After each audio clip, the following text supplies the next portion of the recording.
Iran और America के बीच तनाव कम होने का नाम नहीं ले रहा है। राष्ट्रपति डोनाल्ड ट्रंप की लाख कोशिशों के बावजूद तेहरान वॉशिंगटन के सामने झुकने को तैयार नहीं है।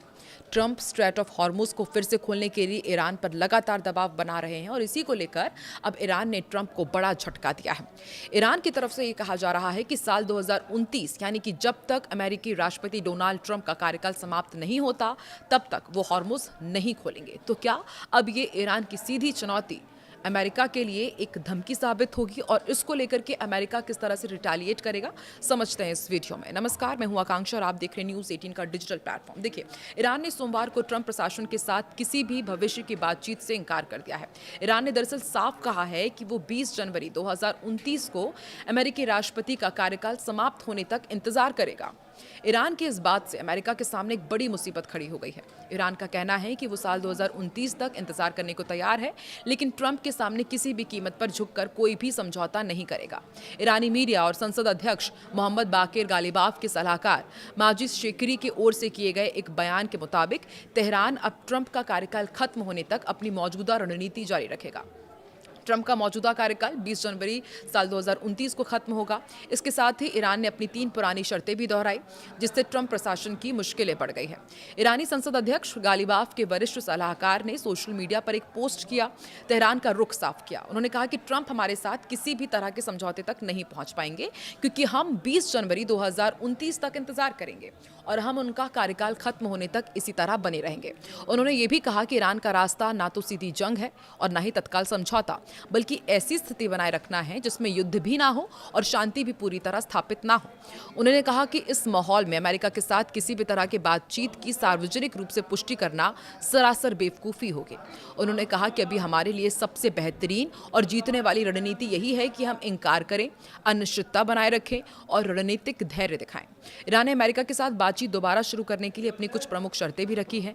इनमें करीब 300 अरब डॉलर के मुआवजे की मांग है, जब्त की गई संपत्तियों की रिहाई है और अमेरिकी सेनाओं की वापसी शामिल है। तेहरान का कहना है कि जब तक अमेरिका इन मांगों को स्वीकार नहीं करेगा तब तक बातचीत आगे बढ़ाना संभव ही नहीं है। ईरान ने युद्ध के दौरान हुए नुकसान और कथित समझौते के उल्लंघन के लिए भी मुआवजे की मांग की है। तेहरान ने हॉर्मुज को फिर से खोलने की अपनी मांगों की स्वीकृति से जोड़ा है।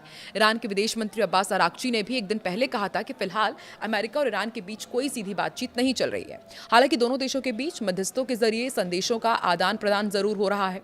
अराक्ची के मुताबिक कुछ देश दोनों पक्षों के बीच दोबारा बातचीत शुरू कराने के लिए माहौल तैयार करने की कोशिश कर रहे हैं, लेकिन ईरान का कहना है कि अमेरिका जब तक समझौते के उल्लंघन को रोकने और उसके नुकसान की भरपाई करने के लिए तैयार नहीं होता तब तक औपचारिक बातचीत शुरू नहीं होगी।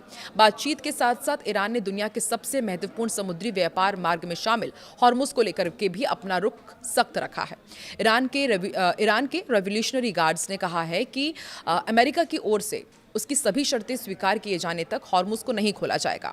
गार्ड्स के प्रवक्ता हैं हुसैन मोहेबी। उन्होंने कहा है कि फिलहाल ईरान की रणनीति स्ट्रेट ऑफ हॉर्मुज को तब तक बंद रखने की है जब तक अमेरिका उसकी सभी मांगों को एक्सेप्ट नहीं करता है।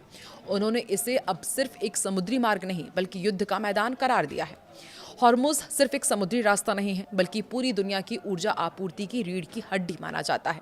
दुनिया भर में इस्तेमाल होने वाले कुल कच्चे तेल का करीब 5वां हिस्सा इसी समुद्री मार्ग से होकर गुजरता है।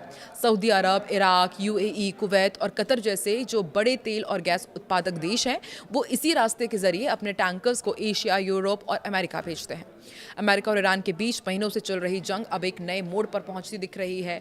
अमेरिकी राष्ट्रपति डोनाल्ड ट्रंप ने 9 अगस्त को हाल ही में कहा था कि अमेरिका फिलहाल नई बड़ी सैन्य कार्रवाई की जगह ईरान पर बढ़ते आर्थिक दबाव को कम करने देगा। यानी मिसाइल और बमों के बाद अब तेल, जहाज, बैंकिंग नेटवर्क और प्रतिबंध अमेरिका के बड़े हथियार होंगे। अमेरिका की दरअसल कोशिश है कि ईरान की कमाई घटे, उसके लिए हथियार खरीदना और सेना को चलाना मुश्किल हो जाए और आखिरकार तेहरान बातचीत की मेज पर आने के लिए मजबूर हो जाए। वहीं देखिए ईरान क्या कह रहा है, वो कह रहा है कि जब तक अमेरिका उनकी 3 शर्तों को नहीं मानेगा बातचीत होगी ही नहीं। लेकिन सवाल यही है कि क्या आर्थिक दबाव उतना असरदार होगा जितना ट्रंप उम्मीद कर रहे हैं, क्योंकि ट्रंप की उम्मीद के हिसाब से तो अब तक इस युद्ध में कुछ हुआ ही नहीं है।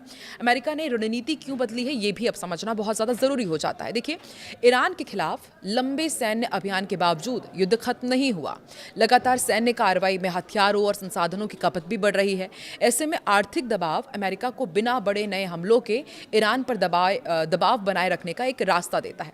ट्रंप प्रशासन खास तौर पर ईरान के तेल कारोबार को निशाना बनाकर उसकी कमाई रोकना चाहता है। ईरान की इकोनॉमिक्स के लिए तेल बेहद अहम है, ये तो हम जानते ही हैं। और अमेरिका रणनीति का एक बड़ा हिस्सा ईरानी तेल को अंतर्राष्ट्रीय बाजार तक पहुंचने से रोकना है। यहाँ सबसे बड़ी चुनौती चीन है। अमेरिकी चीनी आर्थिक और सुरक्षा आयोग के मुताबिक चीन ईरान के करीब 90% निर्यातित तेल का खरीदार है। चीन की छोटी टीपॉट रिफाइनरी ईरानी तेल की प्रमुख खरीदार है। ईरान ने भी प्रतिबंधों से बचने के रास्ते अपनाए हैं। वो शैडो फ्लीट यानी कि ऐसे टैंकर्स का इस्तेमाल करता है जिनसे तेल की असली उत्पत्ति और खरीदार की पहचान छिपाने की कोशिश होती है। इसके अलावा वैकल्पिक भुगतान और वित्तीय नेटवर्क भी काम करते हैं। मार्च 2026 में युद्ध के दौरान भी एक ट्रैकर के मुताबिक ईरान ने करीब 11,36,000 बैरल प्रतिदिन तेल निर्यात किया, जिसकी अनुमानित कीमत करीब 3.63 अरब डॉलर थी। अमेरिका की रणनीति सिर्फ तेल तक सीमित नहीं है, वो ईरान से जुड़े बैंकिंग, विदेशी मुद्रा और समुद्री नेटवर्क पर भी दबाव बढ़ा रहा है।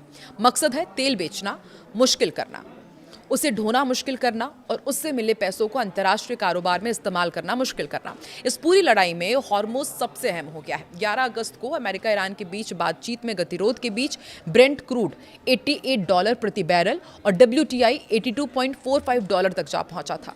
ट्रंप की ईरान से युद्ध के नुकसान की भरपाई की मांग ने हॉर्मुज खोलने पर बातचीत को और मुश्किल बना दिया है। तो अब क्या ईरान इस आर्थिक दबाव में झुकेगा? एक सवाल ये भी उठ रहा है। तो यही ट्रंप की रणनीति की सबसे बड़ी परीक्षा है। प्रतिबंध ईरान की कमाई घटा सकते हैं, लेकिन उनका असर तुरंत नहीं दिखता।